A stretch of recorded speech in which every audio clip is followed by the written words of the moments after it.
Les sports extrêmes repoussent les limites humaines, offrant des sensations fortes et des accomplissements, mais ils s'accompagnent de risques sérieux. Nous explorerons 5 histoires réelles des morts les plus tragiques qui ont secoué le monde des sports extrêmes. Ce sont les récits d'athlètes qui ont payé le prix ultime.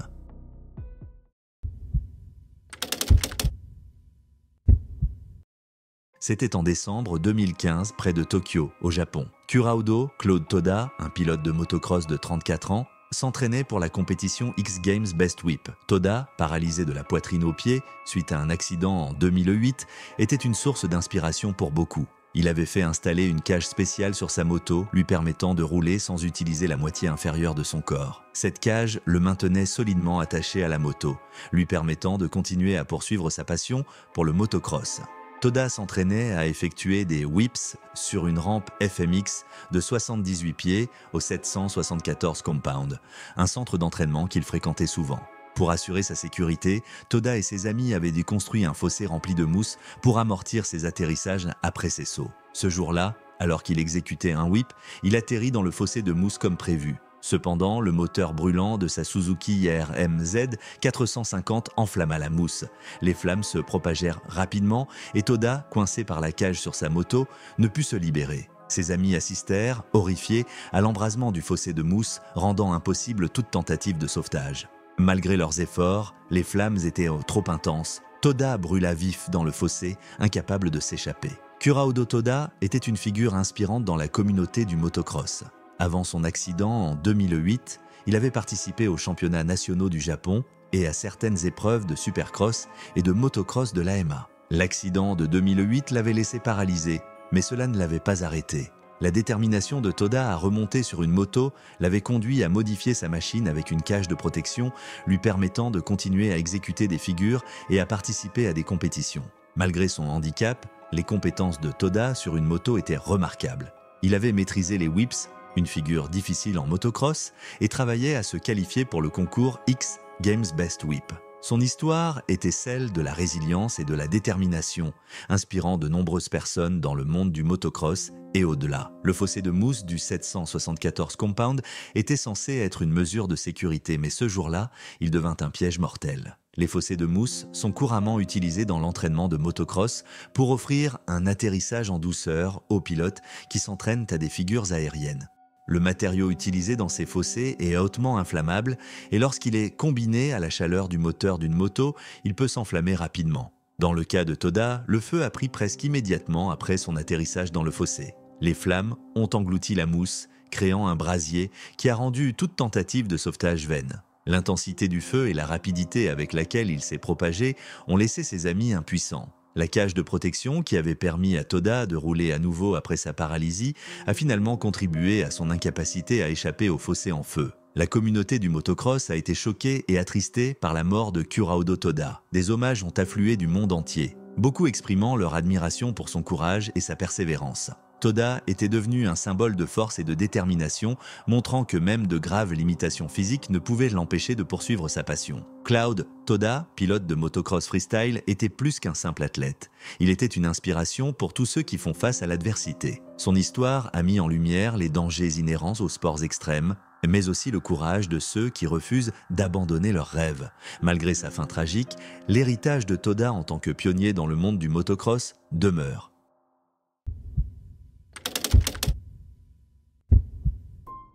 C'était le 6 juin 2014, dans la Sierra de Segura, dans la province de Jaén, en Espagne. Dario Barrio, un célèbre chef cuisinier espagnol de 42 ans, se préparait pour un saut en wingsuit. Ce saut était un hommage à son ami proche Álvaro Bulto, un base jumper espagnol populaire décédé l'année précédente lors d'un saut similaire dans les Alpes suisses. Dario était un parachutiste et base jumper expérimenté, connu pour sa personnalité aventureuse. Père de 2 enfants, il avait une passion pour les sports extrêmes et vivait sa vie avec enthousiasme. Ce jour-là, il participait au Festival international de l'air, organisé dans un château historique surplombant un parc national pittoresque. Ce saut audacieux, en hommage à son ami défunt, reflétait la nature intrépide de Dario. Dario était célèbre en Espagne, non seulement pour ses talents culinaires, mais aussi pour ses apparitions à la télévision. Son premier grand rôle télévisé fut dans Todos contra el chef, Tous contre le chef, où son talent et son charisme en firent une figure appréciée. Commençant sa carrière culinaire à seulement 14 ans, il travailla dans des restaurants de renommée mondiale, notamment à Zurich et à Londres. Son dévouement lui valut plusieurs récompenses et il était un fervent défenseur d'une alimentation saine et d'un mode de vie actif. Alors que le festival battait son plein, l'excitation était palpable. Les spectateurs s'étaient rassemblés pour assister à ce saut spectaculaire. Vêtu de son wingsuit, Dario semblait concentré et calme, réfléchissant probablement à l'hommage qu'il s'apprêtait à rendre. Au moment venu, il sauta du château, planant gracieusement dans les airs. Pendant quelques secondes, il ressentit le frisson du vol. Tragiquement, quelque chose tourna mal en plein vol. Des témoins décrivirent un dysfonctionnement de son wingsuit, le faisant entrer en collision avec une falaise de la montagne. Les secours arrivèrent rapidement dans le village voisin de Segura de la Sierra. Malgré leurs efforts, ils ne purent le sauver et Dario fut déclaré mort sur place. L'incident fut filmé par un témoin. La nouvelle de la mort de Dario se répandit rapidement, provoquant une vague de chagrin parmi ses fans, collègues et amis du monde entier. Des chefs et célébrités partagèrent des hommages émouvants. Le comédien espagnol Goyo Jiménez exprima son choc, décrivant Dario comme un grand gars. Les organisateurs du festival, profondément affectés par la tragédie, annulèrent tous les événements de la journée et présentèrent leurs condoléances. La mort prématurée de Dario laissa un grand vide dans le monde culinaire. Ses collègues pleurèrent la perte d'un chef talentueux et d'une personnalité inspirante. Paco Roncero, un ami proche et également chef, le décrivit comme courageux, généreux et travailleur. Les fans se souvinrent de lui comme d'un individu dynamique dont la passion dépassait la cuisine. Après l'incident, des discussions surgirent sur ce qui aurait pu mal tourner. Des experts spéculèrent sur un éventuel défaut de conception du wingsuit ou sur les conditions météorologiques ayant contribué au dysfonctionnement.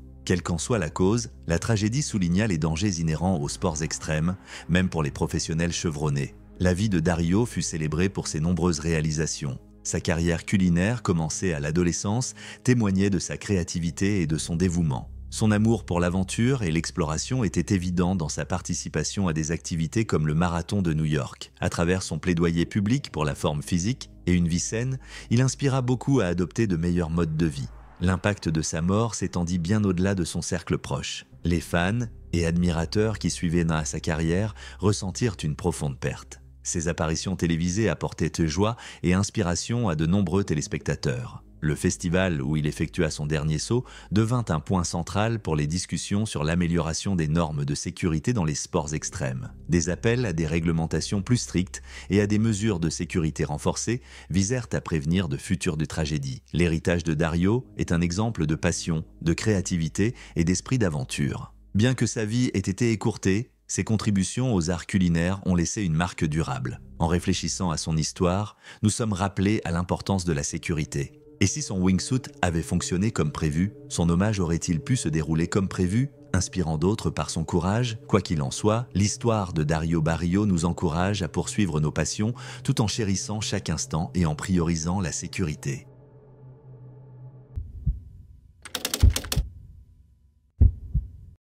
C'était le 24 janvier 2013 à Aspen dans le Colorado. Les Winter X Games battaient de leur plein, attirant des foules impatientes de voir les meilleurs athlètes de sports extrêmes au monde. Parmi eux se trouvait Caleb Moore, un pilote de motoneige freestyle de 25 ans, déjà médaillé à 4 reprises aux X Games.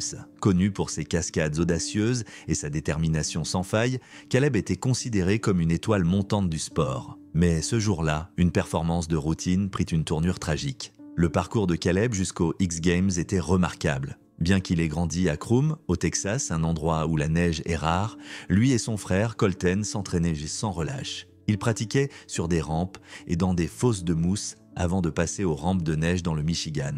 Le talent de Caleb se distingua rapidement. En 2010, il fit ses débuts aux X Games, remportant une médaille de bronze en freestyle. En 2013, il était un compétiteur aguerri, réputé pour son audace et son innovation. La compétition de freestyle de ce jour exigeait que les pilotes exécutent des figures à haut risque devant les juges et un public enthousiaste. Caleb prévoyait de réaliser un salto arrière, une figure qu'il avait perfectionnée au fil du temps. Alors qu'il s'élançait de la rampe, sa motoneige de 450 livres s'éleva dans les airs. Cependant, en plein mouvement, quelque chose tourna mal. Les skis de la motoneige accrochèrent la pente d'atterrissage, perturbant son élan. L'impact projeta Caleb par-dessus le guidon et il atterrit face contre la neige. Avant qu'il ne puisse réagir, la motoneige lui roula dessus, frappant sa poitrine et sa tête. Pendant un moment, la foule resta silencieuse, Les secouristes se précipitèrent envers Caleb, qui gisait immobile. Puis, à la grande soulagement de tous, il se releva avec de l'aide et quitta la piste.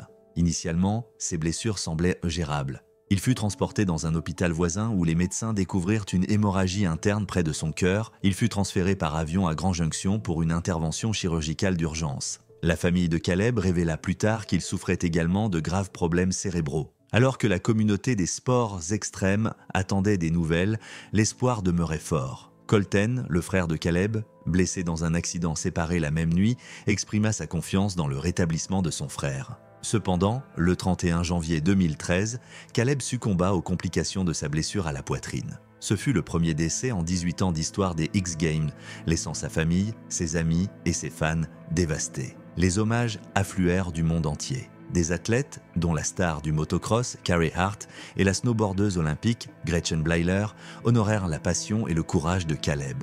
ESPN, l'organisateur de l'événement, publia un communiqué exprimant une profonde tristesse et promettant de revoir les protocoles de sécurité pour les futurs événements. La vie de Caleb ne se résumait pas à sa mort prématurée. Il était passé de la course de quad au motoneige à l'adolescence, excellant rapidement dans des figures que d'autres mettaient des années à maîtriser. Sa détermination et son talent naturel en firent un pionnier du sport. Colten, son frère et fréquent compétiteur, décrivit Caleb comme une source d'inspiration. Leur lien les poussa à exceller sur et en dehors de la piste. L'agent de Caleb, B.C. Vaught, se souvint de lui comme d'une personne qui abordait la vie avec une énergie et une positivité inégalées. La mort de Caleb souleva également des questions sur la sécurité des sports extrêmes. Cette année-là, les X-Games furent marqués par plusieurs autres incidents graves, notamment une motoneige hors de contrôle entrant dans la foule et un snowboarder subissant une commotion cérébrale lors de la compétition de Big Air. Les critiques appelèrent à des mesures de sécurité plus strictes, tandis que d'autres soulignèrent que les athlètes comprenaient et acceptaient les risques inhérents à ces sports. Les organisateurs des X-Games promirent un examen complet de leurs pratiques de sécurité. Ils reconnurent les dangers, mais soulignèrent également le courage et le dévouement des athlètes comme Caleb, qui poursuivirent leur passion malgré les risques.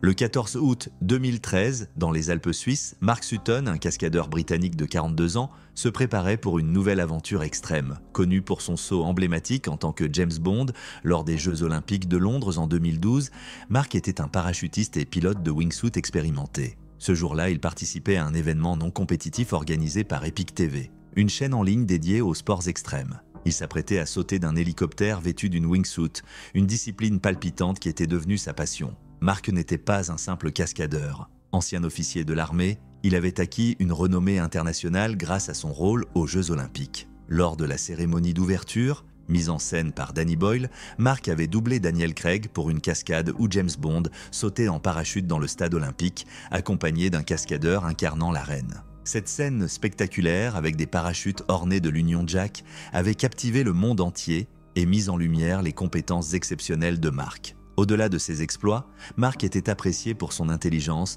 son humour et les amitiés solides qu'il tissait avec d'autres athlètes. Gary Connery, qui avait interprété la reine lors du saut olympique, se souvenait de lui comme d'un ami proche. Il expliquait que leur lien s'était formé rapidement dans un sport où les expériences partagées créaient des amitiés indéfectibles. Connery soulignait que sa relation avec Mark en était un parfait exemple. Ce jour tragique d'août, Mark et son ami Tony Uragallo se trouvaient dans le canton suisse du Valais, près de la frontière française. Leur plan était de sauter d'un hélicoptère à une altitude de 3300 mètres, au-dessus de la région des Grandes Autanes, puis de planer à l'aide de leur wingsuit avant d'atterrir près du hameau de Le Petit, à proximité de Trian. L'événement, baptisé Helibase 74, visait à mettre en avant les meilleurs pilotes de wingsuit.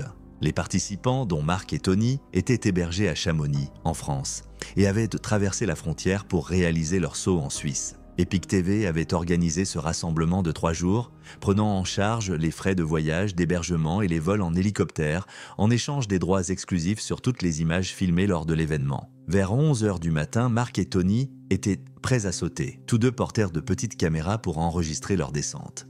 Des images impressionnantes montrent Mark levant le pouce depuis l'hélicoptère juste avant de s'élancer dans le vide, suivi de près par Tony. Leur objectif était simple, suivre le relief et atterrir en toute sécurité. Mais quelque chose a mal tourné. À peine 20 secondes après son saut, Mark a percuté une crête montagneuse à une vitesse de 250 km/h. La cause exacte de l'accident reste incertaine, mais il semblerait que Mark ait mal évalué sa trajectoire et heurté la paroi rocheuse, mourant sur le coup. Tony, qui avait atterri sans encombre, a immédiatement compris qu'un problème était survenu. Il a crié que Mark venait de heurter la montagne, provoquant une vague de panique parmi les autres participants. Le pilote colombien de wingsuit, Jonathan Flores, a décrit ce moment comme terriblement réel, soulignant que leur plus grande crainte venait de se concrétiser. Le Norvégien Espen Fadnes a raconté que Tony était arrivé au sol avec un visage marqué par la stupeur et l'incompréhension. La mort de Mark Sutton a choqué la communauté des sports extrêmes. Les images de ces derniers instants, diffusées avec l'accord de sa famille,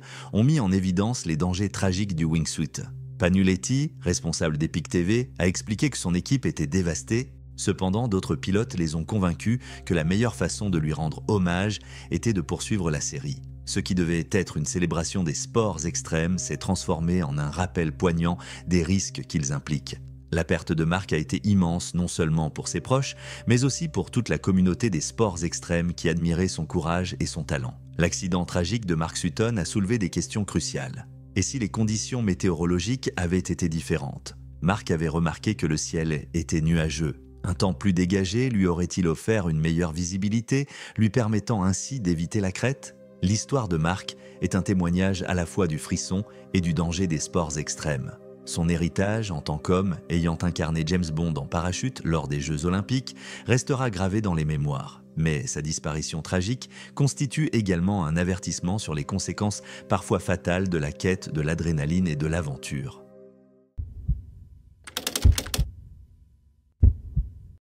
Le 15 juin 2001, aux Maldives, célèbres pour leurs eaux cristallines et leur vie marine abondante, Jay Moriarty, un surfeur professionnel de 22 ans originaire de Santa Cruz, en Californie, était venu profiter d'une pause bien méritée. Connu pour affronter certaines des vagues les plus gigantesques du monde, Jay était un passionné d'aventure. Pourtant, ce voyage était différent.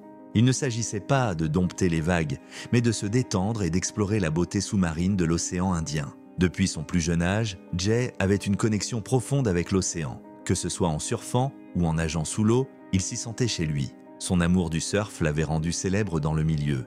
Il était admiré pour son courage, son sourire contagieux et son grand cœur. Il s'était fait connaître du grand public à l'âge de 16 ans grâce à une chute spectaculaire à Mavericks, un spot de grosses vagues en Californie du Nord. La photo de lui, chutant d'une vague de 7,5 mètres, avait fait la couverture de Surfer Magazine, le propulsant au rang de légende du surf. Ce jour-là, Jay décida de pratiquer l'apnée, une discipline qui consiste à plonger en retenant son souffle sans équipement de plongée. Ce sport exige une grande force physique et une concentration mentale intense. Pour Jay, c'était une nouvelle façon de se dépasser tout en admirant la beauté des fonds marins de près. Tôt le matin, il partit explorer les récifs coralliens et observer la faune marine. Il était seul, ce qui n'avait rien d'inhabituel pour lui. Jay avait l'habitude de perdre la notion du temps lorsqu'il était dans l'eau. Mais lorsqu'il ne reparut toujours pas à l'heure du dîner, l'inquiétude grandit. Les recherches commencèrent et rapidement, la pire crainte se confirma. Le corps de Jay fut retrouvé dans l'eau, près du site de plongée.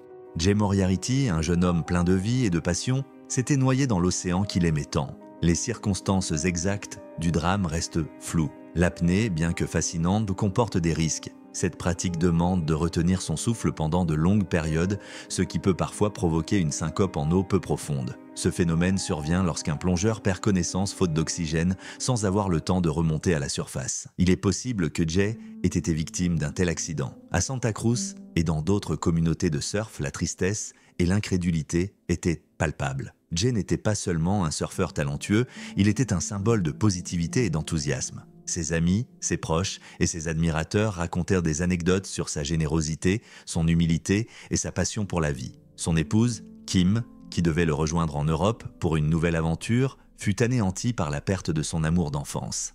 Rick Frosty, Esson, son mentor, eut du mal à accepter cette tragédie. Il avait vu Jay évoluer, passant du statut de jeune garçon déterminé à celui de surfeur de classe mondiale. Pendant 2 ans, ils avaient suivi un entraînement intensif pour préparer Jay au défi du surf de grosses vagues. C'était une amitié profonde, fondée sur le respect mutuel et un amour partagé pour l'océan. Frosty se souvenait des innombrables heures passées dans l'eau, des essais que Jay écrivait dans le cadre de son apprentissage et de son engagement à maîtriser son art. La nouvelle de sa disparition rappela durement que l'océan, aussi magnifique soit-il, restait impitoyable même pour les plus expérimentés. L'héritage de Jay Moriarty perdure dans le cœur de ceux qui l'ont connu et admiré. Son approche de la vie, empreinte d'enthousiasme, de gentillesse et d'une quête incessante de ses rêves, continue d'inspirer de nombreuses personnes. La communauté du surf honore sa mémoire en perpétuant l'esprit que Jay insufflait à chaque vague qu'il affrontait.